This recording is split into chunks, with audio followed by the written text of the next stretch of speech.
లోక్సభలో ఆల్రెడీ ప్రవేశపెట్టారు. విపక్షాలేమో ఆమోదించగలరు, వైసీపీ ఇప్పుడు ప్రవేశపెట్టడం జరిగిందండి. జమిలీ ఎన్నికలకు సంబంధించి బిల్లును ప్రవేశపెట్టడం జరిగింది. దాన్ని జేపీసీ జాయింట్ పార్లమెంటరీ కమిటీకి దాన్ని రెఫర్ చేయడం జరిగింది.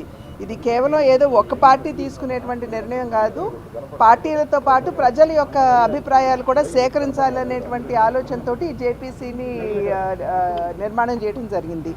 ప్రజల దగ్గర నుండి, అదేవిధంగా నాయకుల దగ్గర నుండి, పార్టీల దగ్గర నుండి అందరి దగ్గర అభిప్రాయ సేకరణ జరిగిన తర్వాత దీని మీద ఉభయ సభల్లో కూడా చర్చ అనేది జరుగుతుంది.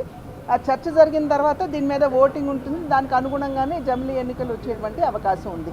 కనుక ఇవాళ గందరగోళ పడిపోయి దాని మీద ఇంత ఆర్భాటంగా గొడవ చేయడం అనేది ఇది కరెక్ట్ కాదు. జేపీసీలో ఎవరి అభిప్రాయాలు వాళ్ళు జేపీసీలో తెలియజేసుకోవచ్చు. ఆల్రెడీ ఏపీలో వైసీపీ పార్టీ ఆల్రెడీ జమిలీ ఎన్నికలు వస్తాయి, మేము గెలుస్తాము, అన్ని ఏర్పాట్లు చేసుకున్నాం. ఒకళ్ళ అభిప్రాయాల మీద నేను స్పందించవలసినటువంటి అవసరం నాకు లేదు. జేపీసీకి ప్రతి పొలిటికల్ పార్టీ, ప్రతి రాజకీయ నాయకుడు కూడా వారి అభిప్రాయాలు జేపీసీకి తెలియజేయచ్చు. ఇప్పుడు జాతీయ అవార్డు తీసుకున్న అల్లు అర్జున్ని అరెస్ట్ చేయడం కాంగ్రెస్ పార్టీ తీవ్రంగా ఈ మధ్య రిమాండ్గా పెడతాను, నిన్న తీవ్రంగా ఆరోపించారు ఆల్రెడీ సీఎం రేవంత్ రెడ్డి.